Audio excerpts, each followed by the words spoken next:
A mensagem que eu queria transmitir nessa manhã, eu queria falar sobre be passionate. Be passionate. É um assunto que eu poderia falar muito. Algumas pessoas, no ano passado eu recebi um quadrinho da Guia Cinema dizendo que o que o Vina e a Vani eles são o casal be passionate, né? Então, e aquilo me marcou, eu gostei disso. Mas hoje eu gostaria de falar algo bem sério. E eu gostaria que você prestasse muita atenção. Se você quiser anotar o que eu vou falar, anote.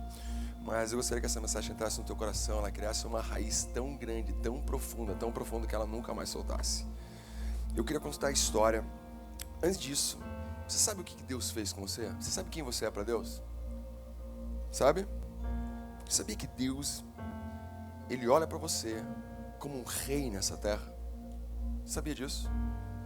Deus, Ele olha para nós como reis e sacerdotes. Reis e sacerdotes. A Bíblia diz no livro de Apocalipse que o reino dele aqui na terra é constituído por reis e sacerdotes.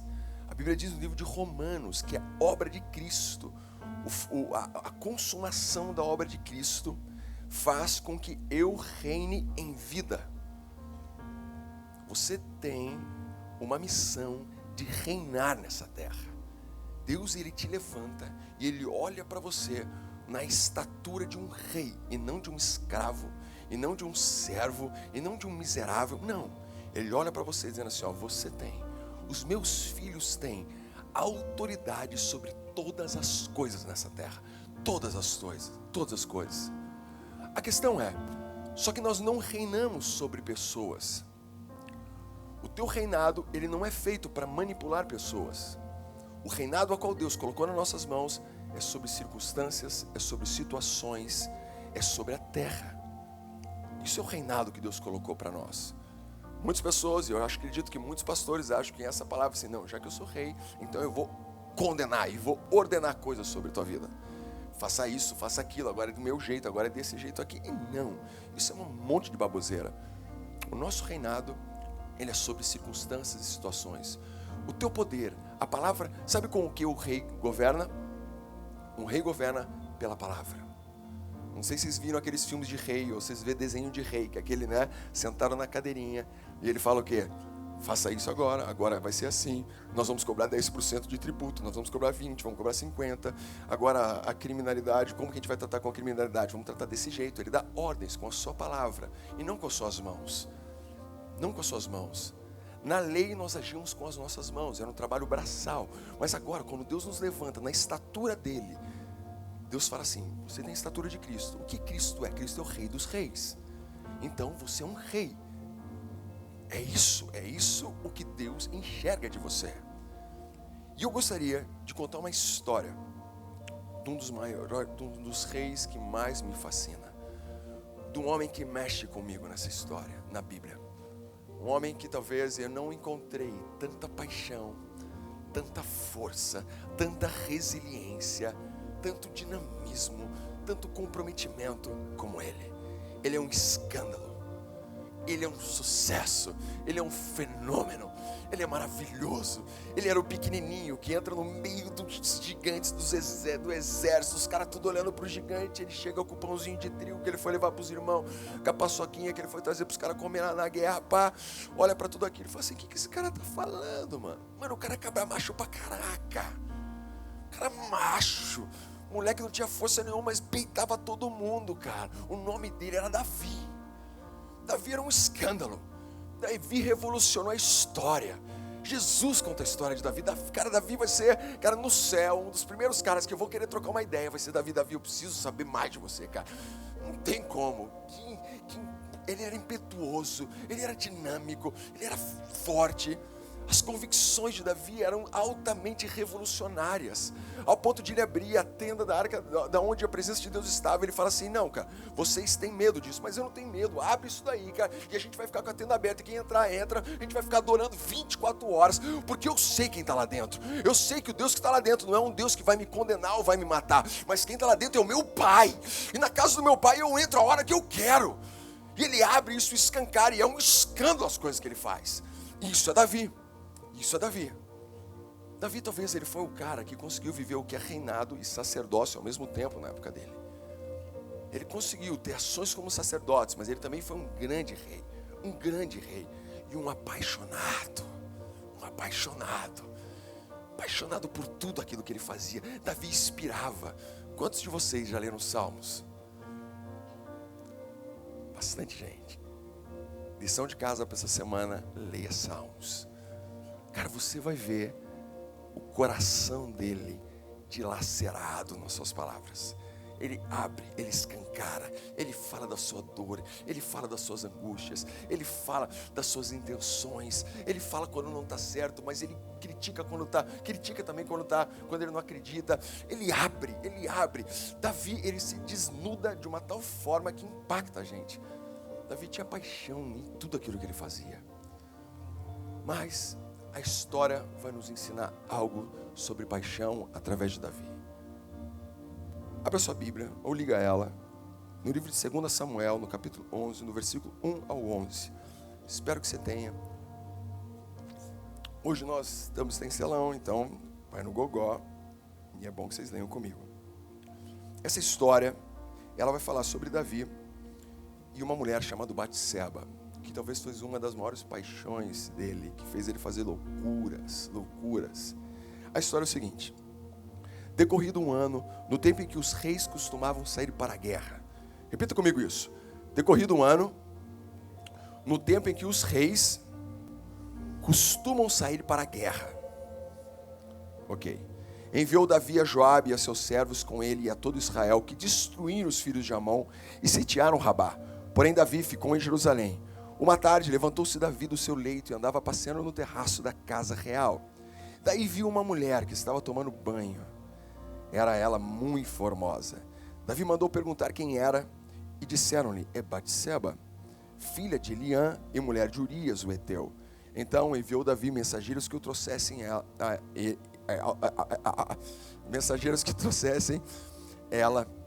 e ele se deitou com ela. Tendo-se ela purificado da sua imundícia, voltou para sua casa. A mulher concebeu e mandou dizer a Davi: estou grávida. Então enviou Davi mensageiros a Joabe, dizendo: manda-me Urias, o heteu. Então Joabe enviou Urias a Davi. Vindo, pois, Urias a Davi, perguntou este: como passava Joabe? Como se achava o povo e como ia a guerra? Depois disse Davi a Urias: desce à tua casa, lava os pés. Saindo Urias da casa real, logo se lhe seguiu um presente do rei. Porém Urias se deitou à porta da casa real com todos os servos do seu senhor e não desceu para a sua casa. Fizeram-no saber a Davi, dizendo: Urias não desceu à sua casa. Então disse Davi a Urias: não vens tu de uma jornada? Por que não descestes à tua casa? Respondeu Urias a Davi: a arca, Israel e Judá ficam em tendas. Joabe, meu senhor, e os servos do meu senhor estão acampados ao ar livre. E hei eu de entrar na minha casa, para comer e beber e para me deitar com a minha mulher? Tão certo como tu vives e como vive a tua alma, não farei tal coisa. Esse texto, eu acredito que vocês conhecem essa história. Davi se apaixona. Era um tempo onde é que os reis não poderiam, os reis estavam na batalha. O propósito de um rei naquele período era estar na batalha, no campo de batalha. Ele não ficava na sua casa simplesmente, ele ia para frente do pelotão e ele coordenava o pelotão. Mas a história diz que Davi resolveu fazer algo diferente. Ele falou assim: cara, a gente ganha tanta batalha, a gente está tão bem preparado, meu time é tão forte que eu não vou mais para a guerra. Vou fazer de outra forma. Eu chamo minha equipe, falo para o meu time, falo assim: ó, cara, façam isso, porque eu vou ficar aqui no meu lugar sossegado. E é isso que acontece. Davi fica no castelo e, passeando um dia na cobertura do castelo, ele olha para uma mulher chamada Batseba. Ele olha, dá uma bituca lá embaixo e a bendita estava tomando um banho pelada. O cara fica louco. Sabor de cá, sabor de lá. O cara olha e fala assim: cara, parece bom isso, né? Queria ser esse sabonete. Pá! E o cara se apaixona, fica fissurado pela bendita. Manda perguntar quem era, cadê o histórico dela. Naquela época não tinha Facebook, não dava para ele dar uma analisada se tinha aliança, não tinha.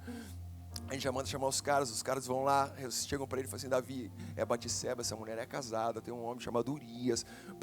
Cara, o Davi fica louco, passa por cima de tudo isso. entendeu? Não quer nem saber, cara. O bicho fica tão louco pela mina, tão apaixonado, cara, que ele atropela tudo, cara, ao ponto de botar o cara, ele faz uma estratégia de botar o cara na frente do campo de batalha, porque ele sabia que na frente você vai morrer, cara. E é isso que eu nunca entendi nos filmes, cara. Quem que é o animal que sabe que vai morrer lá na frente e vai, cara? Não é, você não fica desesperado quando você tá vendo o filme, aí você vê que os caras estão vindo tudo preparado com arma, cara, e você na frente. Tipo, eu vou morrer, né, cara? Eu dou um galeto pra trás, né, cara? Ou vai pelas cantinhos, na migué. Ele bota, né, que ideia. Aí bota o Urias lá na frente, cara. Urias, você é o cara, mano. Você é forte pra caramba. Você vai matar todo mundo. Eu acredito em você. O Urias olhando pra ele e fala assim, cara, mas na frente todo mundo morre. Não, você não vai morrer. Você é bom, cara. Desvia pra cá e pá. Cara, você vai matar os caras. Tenho certeza que você vai matar os caras. Mata os caras, depois a gente vai comer um banquete aqui. Então, beleza, o Urias topa o assunto, topa o negócio, vai na frente. O que acontece com o Urias? Pá, morre, óbvio. Né, cara? Quem tá na frente morre. Morre, cara. Aí Davi fala assim, pá, consegui. Aí Batseba agora não é mais casada, agora ela é viúva. E Davi faz tudo o que era para fazer. E a Bíblia diz que eles têm um filho. Esse filho nasce e esse filho pega uma doença terrível. Davi fica altamente destruído com isso, porque ele entende o que ele tinha feito. Nessa hora caiu, pá, o download. Ele fala assim, cara, eu vacilei, e provavelmente isso aí é a consequência do meu vacilo. E ele se fecha num quarto e fica lá, cara, remoendo com saco de estopa, pá, saco de estopa, né, que chama? Saco de pano, sei lá. Pá, fica lá com o saco e pá, chorando.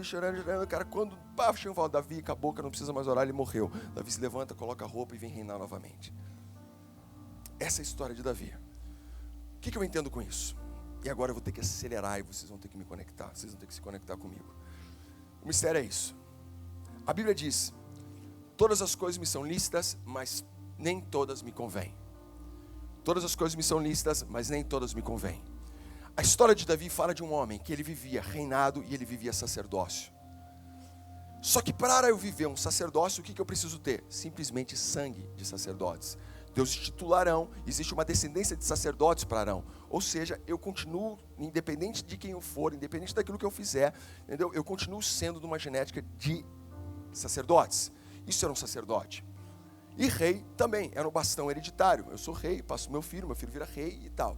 Só que a questão é o seguinte, o sacerdócio, o meu sacerdócio com o teu sacerdócio, ele se resume no meu relacionamento com Deus. O meu sacerdócio, ele se resume no meu relacionamento com Deus. E eu quero te dizer, devido à graça e devido à obra de Cristo, independente daquilo que você faz, o teu sacerdócio sempre vai estar absolutamente perfeito. Sempre. Porque no sacerdócio, quando você entra agora no Santos dos Santos, é o sangue de Cristo que está sobre ele. Então Deus nunca vai ver se você está bom ou ruim. Antigamente, se você fosse um sacerdote e tivesse com um B.O., você entrava na presença de Deus, você era fulminado por ela. Mas agora não, você está coberto pela obra de Jesus. E por causa da obra de Jesus, Deus sempre vai te ver perfeito, independente daquilo que você faz. Porque agora você é filho dele, você é sacerdote. Então não é mais a minha obra que me tira da presença de Deus, mas por causa da obra de Cristo, eu permaneço na presença de Deus. Isso é o meu sacerdócio. Então meu sacerdócio tem a ver com o meu relacionamento com Deus. Mas o meu reinado não tem a ver com o meu relacionamento com Deus. O meu reinado tem a ver com o meu relacionamento com a terra. Eu sou rei e sacerdote. Então com Deus está tudo ok, perfeito? Vocês entenderam isso? Mas agora o meu reinado tem a ver com o meu relacionamento com a terra. Tem a ver com aquilo que eu faço com a terra. Tem a ver com as minhas atitudes na terra. Perfeito. Davi vivia aquilo que Deus queria. Porém, uma hora o bicho pega e ele se apaixona. Ele se apaixona e a paixão dele faz um estrago violento. A paixão dele faz com que ele cometa, cara, um assassinato.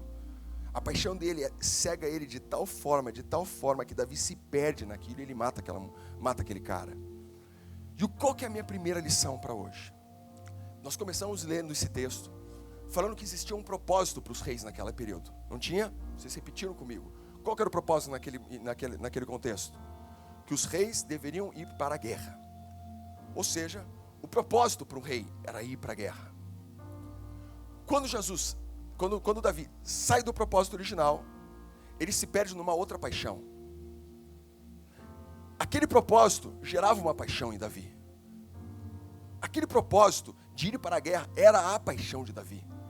Ao ponto de ele escandalizar todo mundo. De um moleque, cara, batendo um gigante, entendeu? Porque era propósito sobre ele.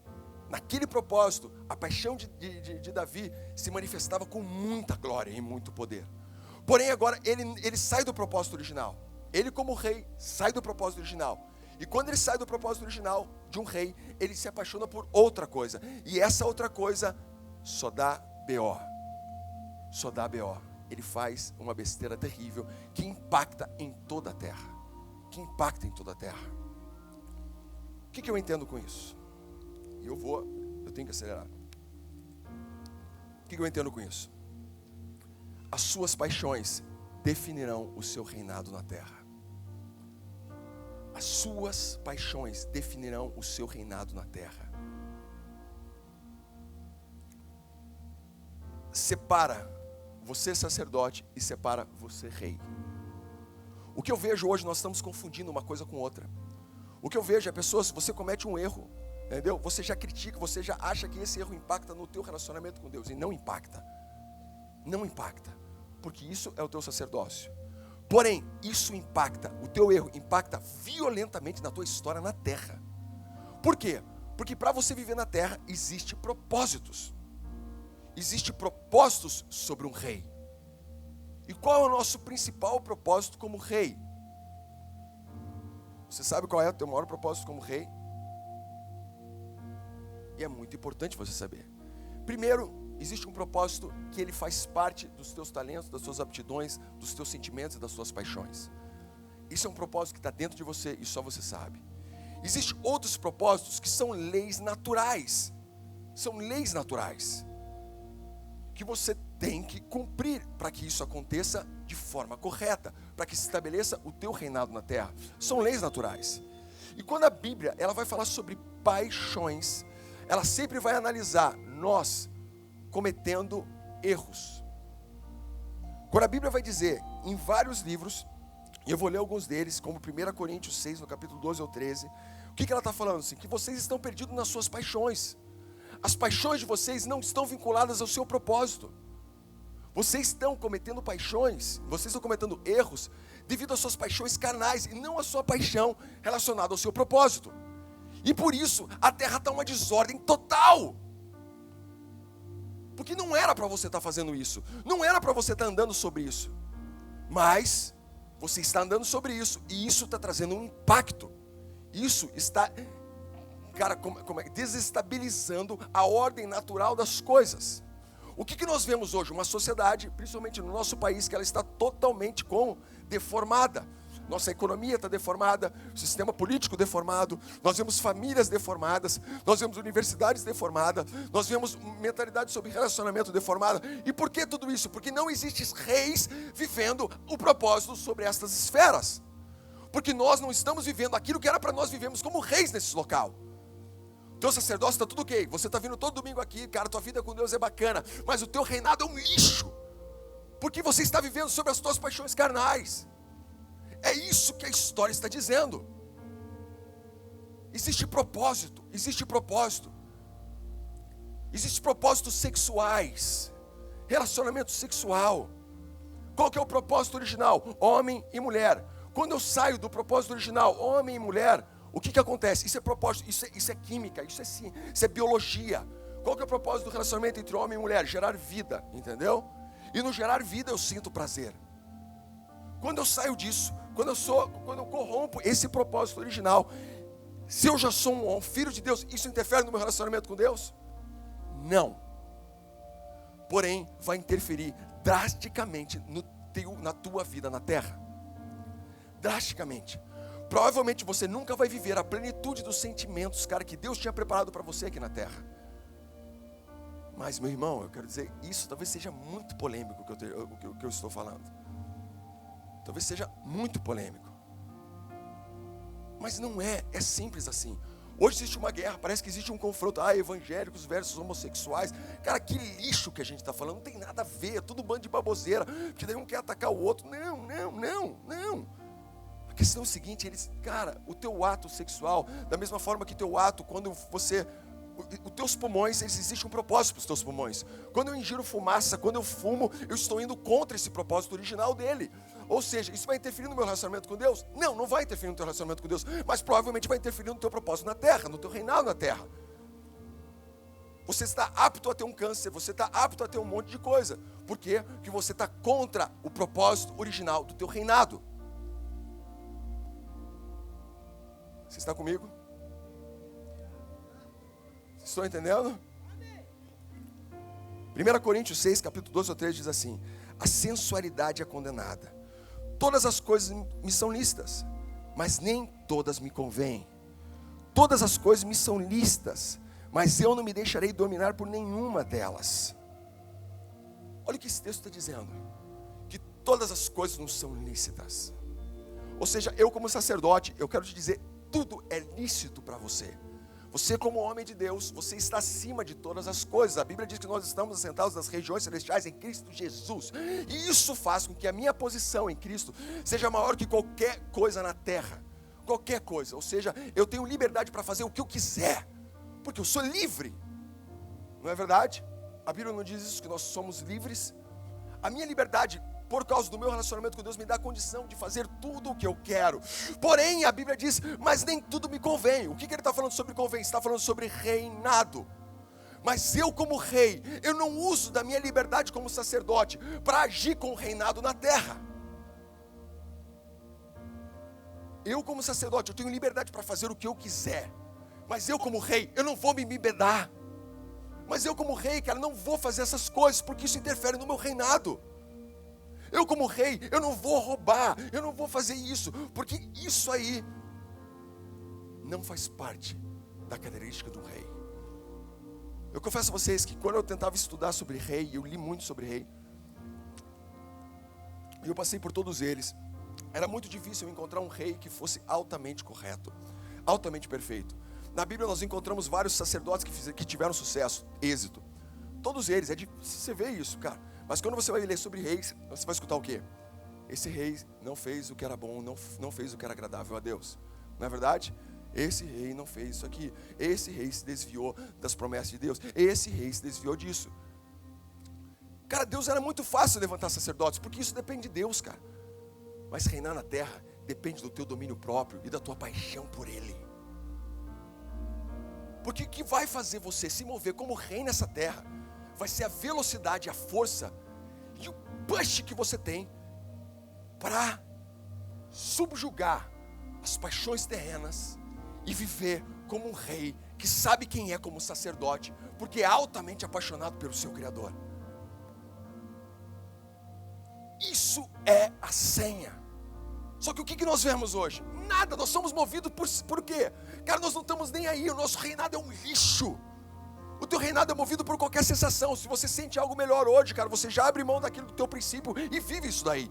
Cara, o meu negócio é me divertir, meu negócio é me curtir. Imagina, cara, hoje a Rainha Elizabeth fala assim, cara, vou chutar o pau da barraca, entendeu? Vou tomar todas, vou sair aqui em Londres, vou fumar, vamos queimar. Cara, ela destrói o reino. Ela destrói, entra em colapso. Qualquer movimento, a nossa mentalidade, ela olha para aqueles que estão em destaque. Espiritualmente, qualquer pessoa, quando ela estiver na tua frente, ela vai olhar para você como alguém em destaque. Mesmo que ela não saiba disso, mas dentro dela, ela olha para você e ela fala assim, existe uma resposta nessa pessoa que eu preciso. Porque existe um espírito que clama, Abba, Pai. E é desse espírito que as pessoas precisam. Então ela vai até você, numa expectativa de uma resposta. Porque você, naquele momento, está estabelecido espiritualmente como rei na frente dela. E quando uma pessoa vai na frente do rei, o que ela espera? Que você libere o destino dela. Que você libere o destino dela. Eu quero liberar o teu destino. Eu quero dizer que você é isso. Você emana o teu sacerdócio, você emana água viva sobre ela. E ela se enche. E ela se enche. Só que o que nós fazemos? Ela vem, ela percebe que você é rei. Só que quando ela toca em você, você se envolve e se manifesta como escravo. Romanos 1, 24, 27 diz assim: por isso Deus entregou tais homens à imundícia, pelas concupiscências de seu próprio coração, para desonrarem o seu corpo entre si, pois eles mudaram a verdade de Deus em mentira, adorando e servindo a criatura em lugar do Criador, cara, o qual é bendito eternamente. isso aqui, vou botar uma vírgula aqui, adorando a criatura em lugar do Criador. Você lembra no Antigo Testamento que vários reis, eles abandonavam Deus e começavam a colocar estátuas dentro do palácio de outros deuses? Sabe qual é a estátua que nós colocamos dentro da nossa casa?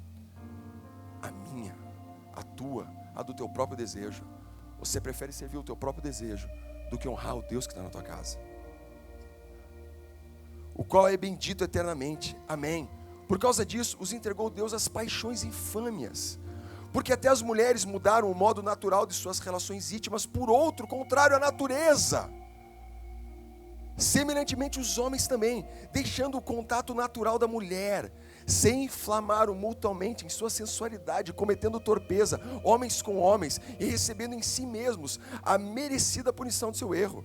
2 Pedro 1,3,9 diz assim: a prática progressiva das graças cristãs e seus resultados, visto como pelo seu divino poder nos tem dado todas as coisas que conduzem à vida e piedade, pelo conhecimento completo daquele que nos chamou para a sua própria vida e virtude, pelas quais nos têm sido doadas as suas preciosas e muito grandes promessas, para que por elas vos tornei coparticipantes da natureza divina, livrando-vos da corrupção das paixões que há no mundo.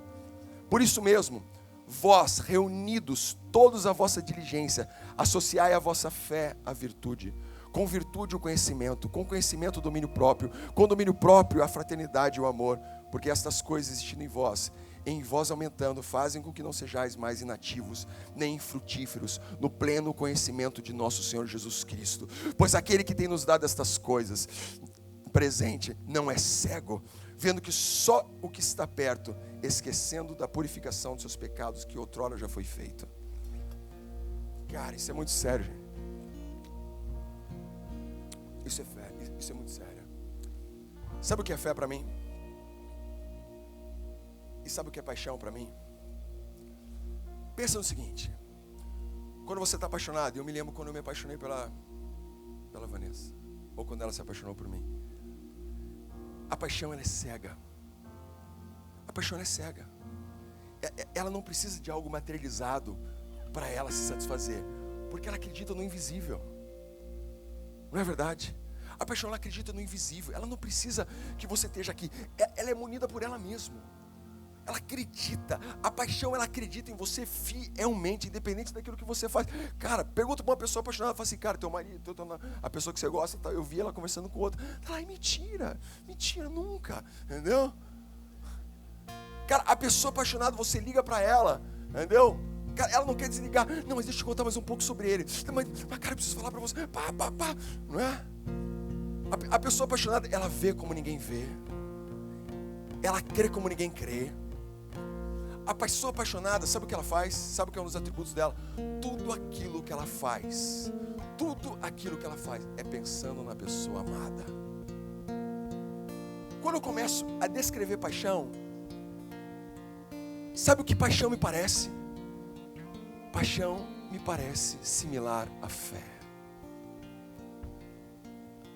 Qual é o grande fundamento da fé? Eu não preciso ver para crer. Qual é um dos grandes atributos da fé? Que tudo aquilo que eu faço pensando em Deus. Sabe o que eu acho que é paixão? Paixão para mim é fé. Quando Jesus estava dizendo, quando Deus fala assim, ó, cara, é impossível me agradar sem fé, que Deus só se agrada com aqueles que têm fé. Sabe o que Deus estava dizendo? Eu me lembro quando eu fui para São Paulo, e ela falou para mim uma seguinte frase: eu ia passar um ano em São Paulo, com modelo, com mulherada bonita, e ela pegou e lançou uma palavra para mim. Ela falou assim: Vina, você pode ir para lá, você vai viver esse período lá, só que eu quero te dizer uma coisa: eu te amo, eu sou apaixonada por você, independente daquilo que você fizer, eu vou estar aqui te esperando. Aquilo entra no meu coração, e eu falo assim: como assim? Por mais que eu quisesse fazer coisas erradas, aquela palavra entrava no meu coração. Eu falei assim: eu não posso. Ela me ama, ela está apaixonada por mim, eu não posso. Eu acho que quando Deus está falando assim, ó, que Ele não se agrada, que Ele se agrada daqueles que se relacionam com fé. Ele está dizendo o seguinte: eu me agrado quando você se envolve com paixão comigo. quando você se envolve com paixão comigo, você não está se importando com mais nada dessa terra. Você não liga mais para nada, você crê em tudo aquilo que eu falo. Eu falo para você assim, ó, você anda sobre as águas, você acredita. Eu falo para você, é possível você viver sem isso e você acredita. Sabe o que eu acho? Que a paixão é igual a fé. Porque quando Deus sabe que você está apaixonado, Ele sabe que todas as tuas ações você faz para a glória dEle, para a honra e glória dEle. A minha mensagem nessa manhã, eu tinha muito mais coisa para falar, mas eu queria deixar uma coisa em específico. Você nunca conseguirá deter um homem apaixonado. Só que se tua paixão estiver sem um propósito, você é um trem desgovernado. Você é um trem desgovernado. Para isso, o Espírito Santo que está em você, Ele te deu um dom, um fruto, chamado domínio próprio. Porque essas paixões vão vir. Eu quero te dizer, o Cal falou na semana que ele pregou aqui, que é possível que você casado se apaixone por outras mulheres. E eu acredito muito nisso. Só que existe em mim um fruto chamado domínio próprio. Isso não quer dizer que a paixão que está dentro de mim, ela precisa ser correspondida pela minha carne. Então eu olho para a pessoa, me apaixono por ela e coloco ela com uma tal admiração, que nunca a minha carne vai precisar tocar nela, porque minha carne já está saciada na aliança que eu tenho com meu Pai. E a aliança que eu tenho com Ele, ela abastece tudo aquilo que eu preciso, porque a palavra dele diz que eu tenho tudo aquilo que eu preciso nele. Então eu não preciso satisfazer na minha carne, porque minha paixão está satisfeita com o meu espírito. A paixão vai fazer você viver você vai ser um louco. A paixão no lugar certo vai fazer você ser um mártir. A Bíblia diz que os discípulos, depois de apaixonados por Cristo, sabe como foi a vida deles, o final da vida deles? Tiago, um apaixonado por Ele, morre decapitado. André morre crucificado. Tiago morre apedrejado. Mateus pega uma espada e furam ele. Bartolomeu, eles amarram Bartolomeu num saco, prendem ele e jogam ele numa água. Simão é executado e martirizado. Tomé foi morto com uma lança, pegaram uma lança e enfiaram em Tomé. Judas, ele foi cravado com flechas. Filipe, enforcado em praça pública. Pedro, crucificado de ponta cabeça. Pedro, o maior apaixonado, louco, o cara mais sentimental que existia. Entendeu? Duvidava, não duvidava, cria, não cria, negava, não negava. Ficou loucura de alma fervendo, entendeu? Sem domínio próprio nenhum, sem freio nenhum, cara. Só que quando ele entende quem era Jesus, quando ele entende o propósito original, a Bíblia diz assim, vamos matar Pedro, cara. Esse cara é muito apaixonado por ele. Pedro fala assim, como que vocês vão me matar? Crucificado, nem a vacatuça. Porque meu Jesus foi crucificado dessa forma, e eu não sou digno de ser crucificado dessa forma, então crucifica eu, mas de ponta cabeça. Isso só os apaixonados fazem. Isso só os apaixonados fazem. Os apaixonados nunca serão movidos por sentimentos, nunca sairão fora do seu propósito. Os apaixonados, eu posso dizer uma coisa para você, esse cara, ele morreria por você. Ele morreria por você. E hoje o que eu desejo para você não é simplesmente que você esteja vivendo uma vida onde é que o teu reinado é baseado nas tuas intenções e sentimentos, mas que você pegue esse reinado, vincule ele a um propósito original, porque isso fará de você um revolucionário nessa história. Você influenciará como ninguém influenciou. As pessoas te seguirão como nunca te seguiram. Elas olharão para você e falam assim, cara, eu preciso andar com o Cal, porque esse cara sabe para onde está indo. Existe algo nele que me contamina, existe algo nessa pessoa que me fascina, porque a palavra de Deus diz que o interior, o coração alegre, formoseia o rosto. O brilho do teu rosto, ele está vinculado à sua paixão. Está vinculado à sua paixão.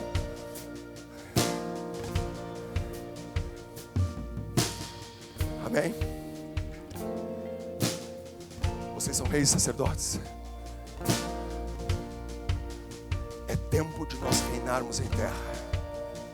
É tempo de nós reinarmos em terra. E não andarmos segundo qualquer paixão. Porque os filhos de Deus, a sua paixão está na voz a qual eles ouviram um dia. Que faz com que você não tenha medo de ser destruído nas redes sociais por aquilo que você acredita. Que faz nós andarmos por fé. Que faz nós estabelecermos uma igreja 100% voluntariada. Onde é que nós não sabemos se a gente vai ter dinheiro para pagar a conta no final do domingo. no último dia do mês? Nós não sabemos, porque nós dependemos da generosidade. Nós não sabemos, mas a paixão faz a gente fazer isso. A paixão faz no final do mês, se não pagar a conta, cara, a gente trabalha mais. A gente trabalha 12 horas a mais. E nós vamos arrancar do nosso bolso, cara, e vamos pagar aqui.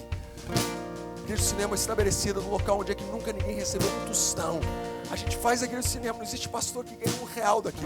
Ao contrário, a gente dá. E é isso que nos move. Isso é paixão. Isso é be passionate. Você está pronto para se apaixonar? Esteja pronto para ser crucificado de ponta cabeça. Deus abençoe.